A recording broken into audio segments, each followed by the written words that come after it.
Hey guys, it's great to be here. An absolute pleasure. I've done this a couple of times in the past. I graduated, God, crazy. 1994 is when I graduated from Stephen F. Austin, so it's been a while. And my trajectory since leaving SFA has taken me in numerous paths. And so, quite honestly, guys, SFA changed my life, and I'm indebted to the experiences I had, not only at SFA, but the College of Sciences, the Department of Chemistry in particular, really molded me into the person and the professional I'm in today. So what I did is, I have this very interesting story, guys, that I'm currently a professor at University of Texas at San Antonio. I teach organic chemistry.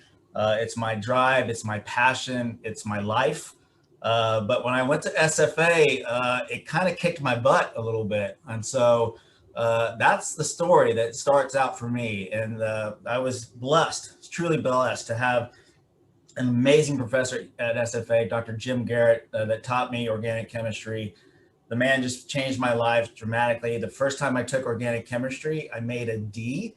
The great thing about SFA was it was a beautiful place to be. The bad thing about SFA, it was in East Texas, full of bass fishing lakes. I love to fish, and I think I fished a little bit too much my spring or my fall semester, my second year, and didn't focus enough on organic chemistry. But luckily enough, Dr. Garrett kind of took me underneath his arms and kind of convinced me that you're in the big leagues now. This is time to step it up. And I retook organic chemistry again with him.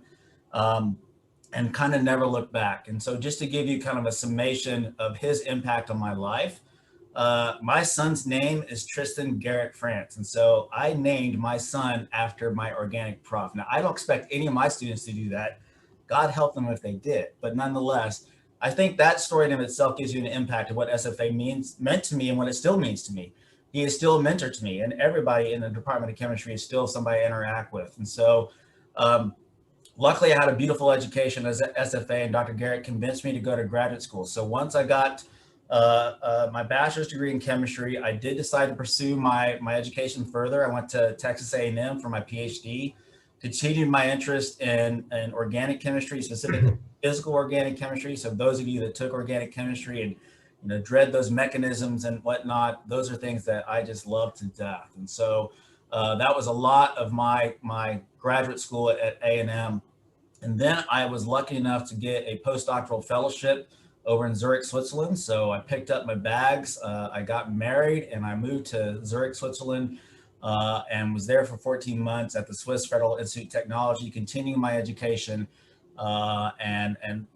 Just it was an amazing experience, to come from all the way from little bitty old SFA and Nacogdoches to be in Zurich, Switzerland was just an amazing experience and something I will truly, truly never forget.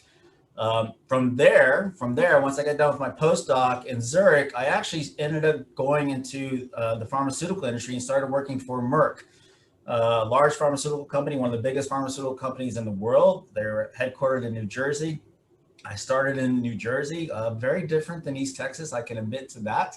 But nonetheless, guys, Merck was a phenomenal place to work. I was lucky enough to start up a new site for Merck just outside of Philadelphia as part of my career. It was like starting up my own company, but I was using all Merck's money to do it. And so it was a phenomenal time in my life. But the one piece of advice I never got, neither at SFA, not in grad school, not during my postdoc, is that, I think we're told to judge our success in life, especially with our career, as basically two things, right? Salary and prestige. And as you go through life, you start to learn that those two things really don't have that big of an impact as you thought they would, right? There's other things like family, free time, which is huge.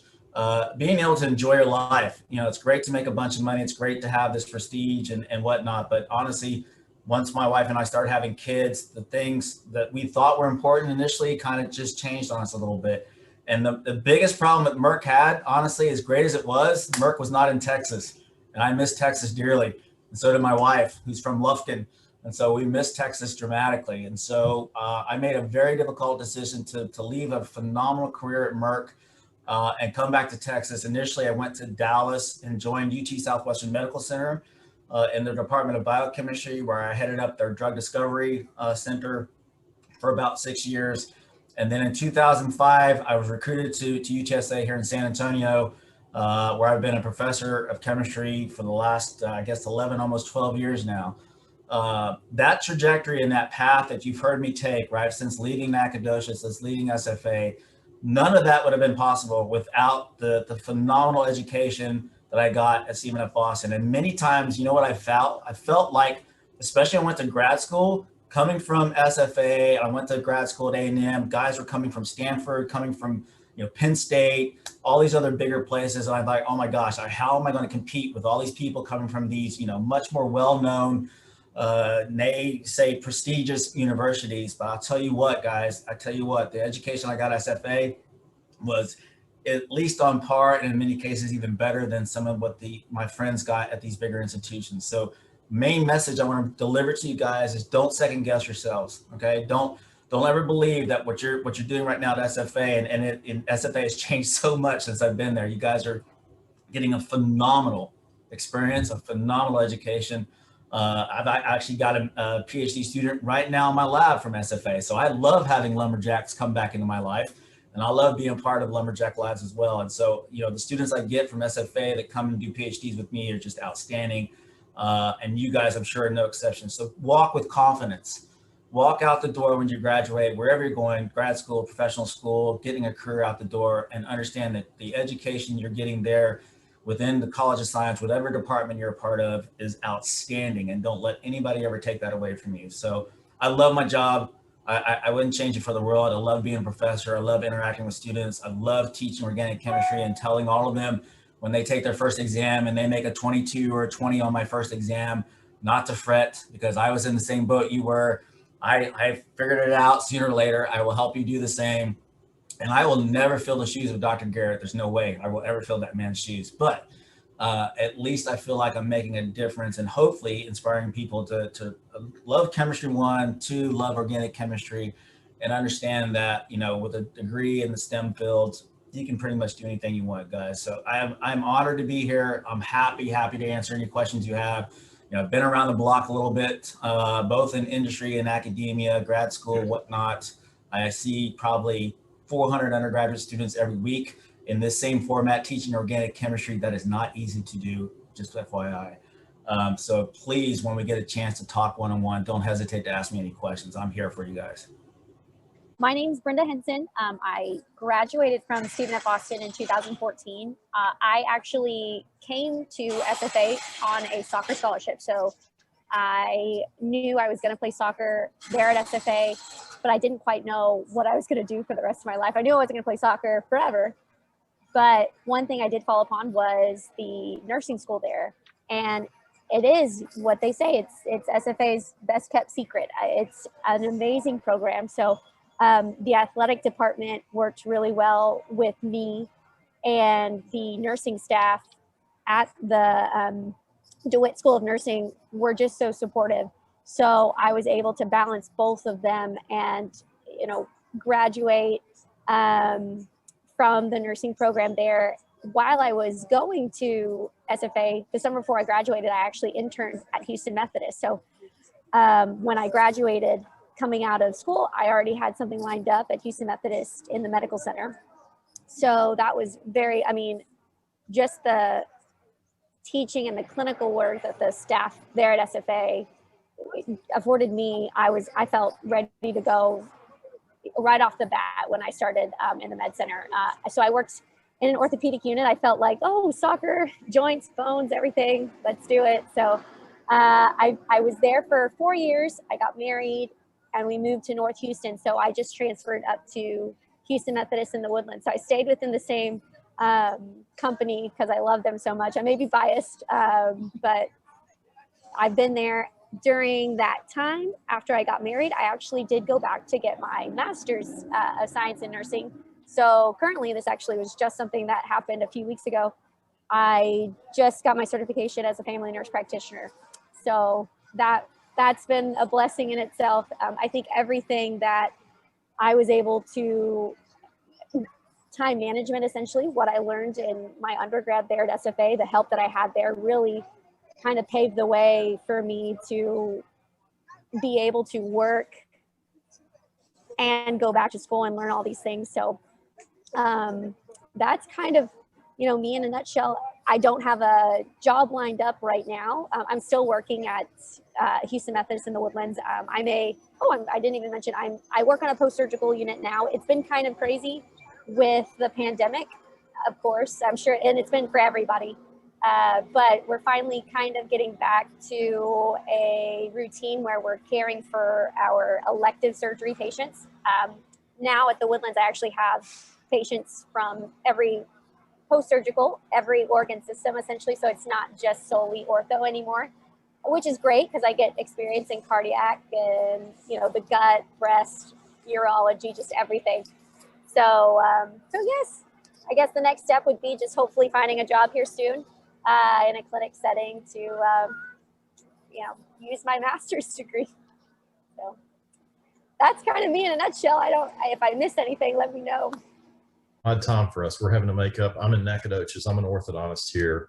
We're having to wake up for last week's disaster. Not that bad for us, but it was certainly disruptive to our schedule. But I want to echo what Doug said. I don't know if Doug remembers me, but I was actually in the organic chemistry class with him, with Dr. Garrett, and I had very similar experiences. So, and I've told this story a lot. But I'm honored to do this. I've done this a couple of times too, and it's always such a neat thing to think about. I think people put in your lives that really change you, or are used as change in your lives. And Dr. Garrett certainly had that experience on me, more in an indirect way. I don't know if I really had too many conversations with him, but maybe a couple. But his influence on me indirectly, just by the what was required, what he required of you, and it really changed my perspective, and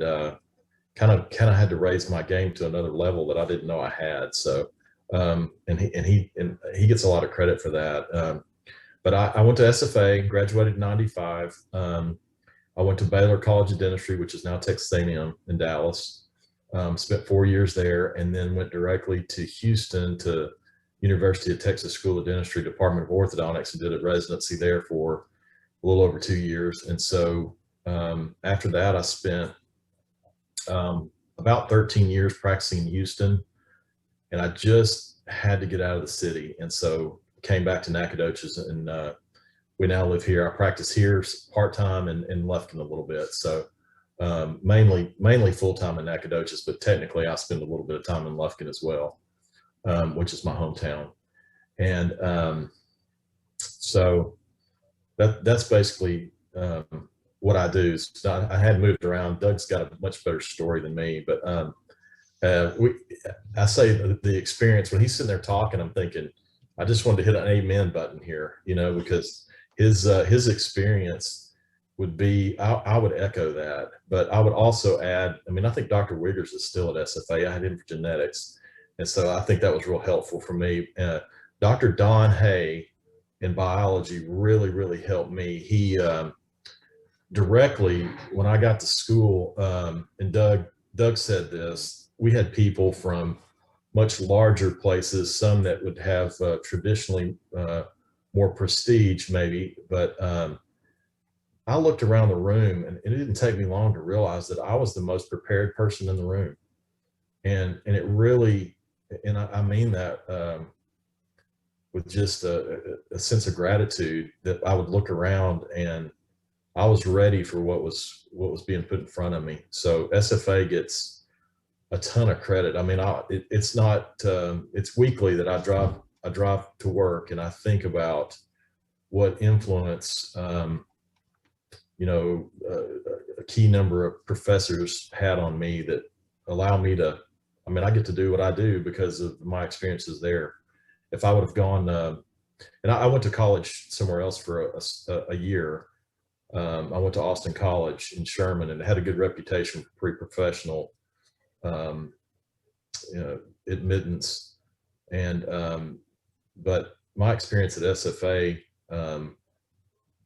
it just meant everything to me in my education. So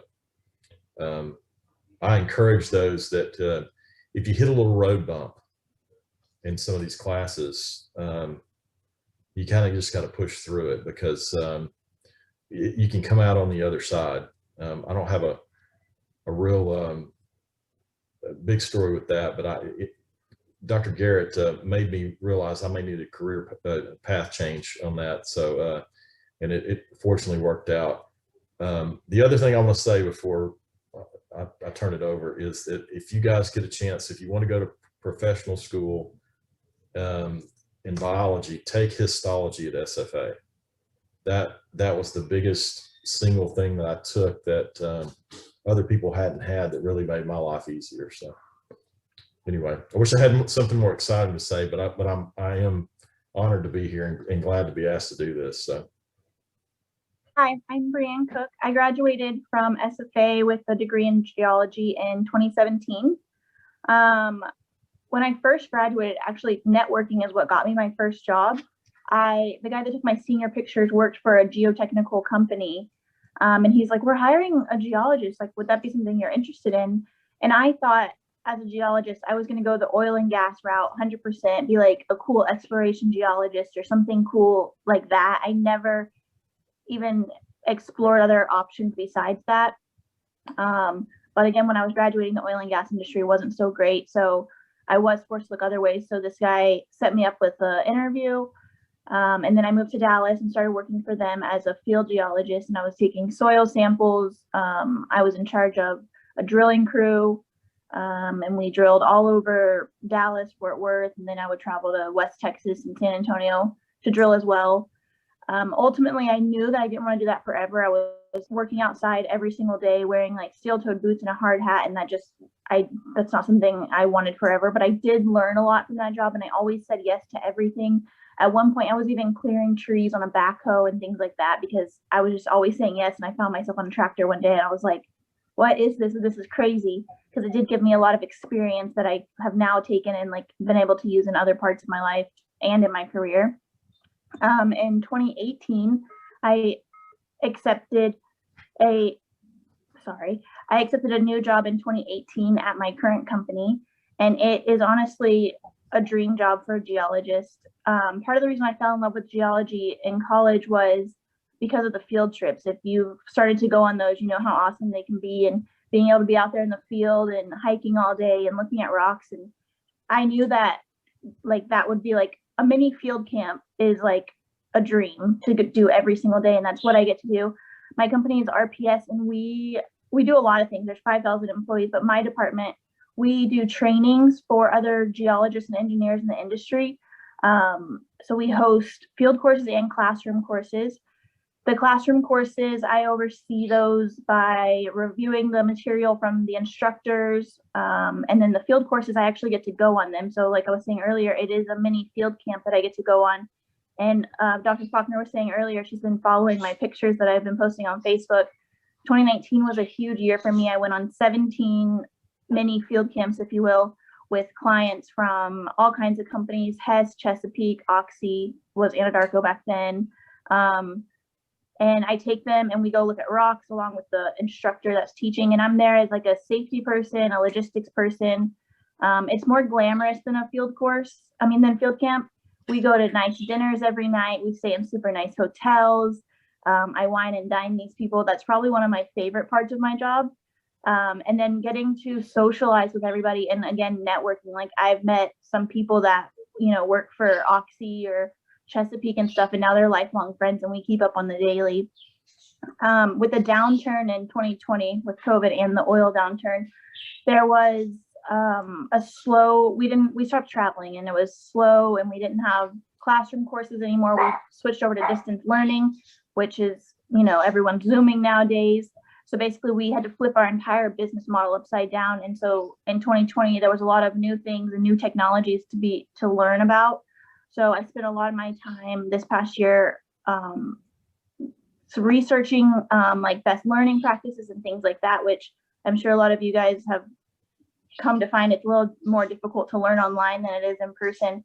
So that's been awesome. And also another thing with working at not a strictly oil and gas company, My company RPS has many different departments, and one of the cool things is that because we were slow this summer, I was able to reach out to other segments and see what they had going on. And so I became a certified PSO, which is a protected species observer, over the summer. And I went offshore on a seismic boat, and I'm basically a whale watcher over the summer. And that was cool also to meet other people in the marine biology industry and do that and learn about seismic while I was out there. I was always downstairs in the seismic room, probably where I shouldn't have been, like asking the geophysicists and all these questions that I had. And that's just something else that I was able to add to my resume. And I always say yes to everything. Even if they like, hey, can you do this? I don't know how to do it. Figure out how to do it. Because it's just something that you can build on and add. So if someone asks me, I'll never say I can't do anything. I'll be like, yeah, I can for sure do that. And I think that's a big takeaway that I learned, to just like roll with the punches and, kind of do my own thing and figure out as I go, rather than saying no to something. So I'm excited that I work for this company that has a huge, huge network of all different types of people. And now we're getting into offshore wind and renewables. So I'm looking forward to that in the future and just expanding more on that.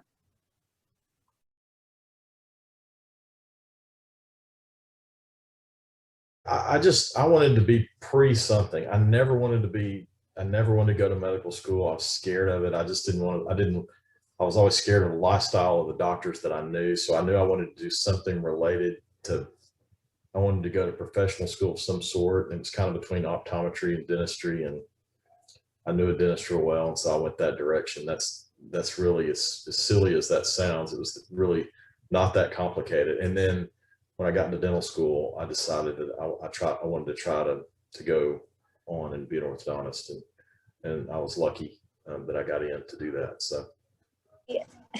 Again, I as a senior in high school, I just knew I was going to play soccer at SFA and didn't really know anything else other than that. But I did know that I didn't want to sit behind the desk. That was my mindset. I was constantly on the go. So my aunt was a nurse and she loved it. So I went to the orientation, found out about the nursing program, and said, this is what I'm going to do. And thankfully it was just the perfect fit. And that's how I kind of fell upon that. And I knew there was always room to grow there too. I could go back to get my master's. I can go back to get my doctorate if I do choose to do that. So that's amazing. I came into college as a undecided, but I was 100% set that after my first semester, I was going to change to something in business. Like I wanted to own some kind of business. I wanted to own like a gym or something. And then I quickly decided that was not for me, and sitting behind a desk or, studying business was not going to work for me, and that I needed something more adventurous. And then the CEO actually at RPS now, I was friends with him, and he was a geologist. He was like, you should take a geology class. I took my first geology class and absolutely fell in love. They really hook you in with the volcanoes and glaciers and all the cool stuff. After I took that first class, I was like, well, this is it. And then I think the next semester I took the camping trip just as an elective. And that's when I really was like, if I could find a job where I could be outside every day looking at pool rocks and talking to people, I would definitely do that. And so I fell in love with geology, and that was it for me. I didn't choose my career. I think it chose me. So I actually, coming out of high school, I was intending on playing college football. I was ready to go to the big times. Unfortunately, blew out my knee, blew out my ACL my senior year in state playoffs, and my football career was over. So I came to SFA kind of like Derek. I was going to pre something, I'm going to do something with my life, and I was going to be pre-med. And then, organic chemistry kicked my butt a little bit. And so that kind of made me rethink things. And then when I retook organic chemistry 1, the very next semester with Dr. Garrett, I fell in love with it. I never knew that a course like that was almost a different language, right? If you think about organic chemistry, it's almost like a different language. That would enamored me so much. And it honestly was Dr. Garrett that kind of turned me on to that. And so from that point forward, I changed my major. I wasn't a chemistry major when I came into SFA, but I changed my major that semester, that spring semester, my sophomore year, and kind of never looked back. And there was always this push for me, because of family experiences and what my family had dealt with. I wanted to make a difference in people's lives. And, honestly, I thought I could do that as an MD, as a doctor. But quite honestly, you know, I feel like as a chemist, I've made even a bigger impact. And luckily enough, when I was at Merck, I worked on a drug called Januvia. So if you guys have heard Januvia, it's a type 2 diabetes drug that right now about 5 million people take in this country. You know, as an MD, there's no way I would ever see 5 million patients. But because of that one drug that I helped develop at Merck, and we've got some other things here at UTSA, I feel like I'm making a bigger impact. And so, again, you know, this career has been kind of, you know, I've had to reset my life a little bit and figure out how to restart. But at the same time, every single step of the way, whether it's through making new drugs or now interacting with students every single semester, I'm so glad this career chose me. I really do.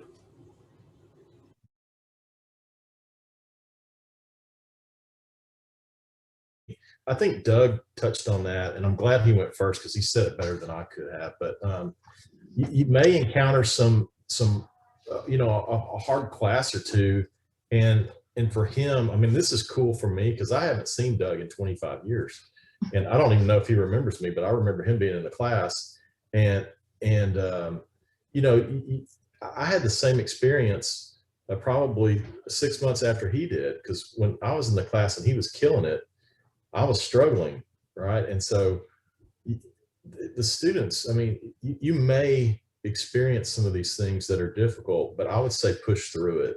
Don't be so quick to, you know, to give up on it, because seriously, after Dr. Garrett's second test, I was thinking, I may need to consider a career change. I don't think this is, I must not be cut out for this. And Doug's smiling because he knows what was happening. And you know, it wasn't just us. That's a story. The last time I did this, I walked into the room at SFA and we were talking to the Pre-Professional Society, and there were two other, a physician and an eye doctor, and the physician was telling the story when I walked in of his experience, and I was listening to that thinking, he's telling my story, you know. So I would just tell the students, just really push through and go for it. Nothing smooth that's worthwhile. There'll always be a little bump you have to get over. And so, not to make that long-winded, but I would just say, you know, persevere.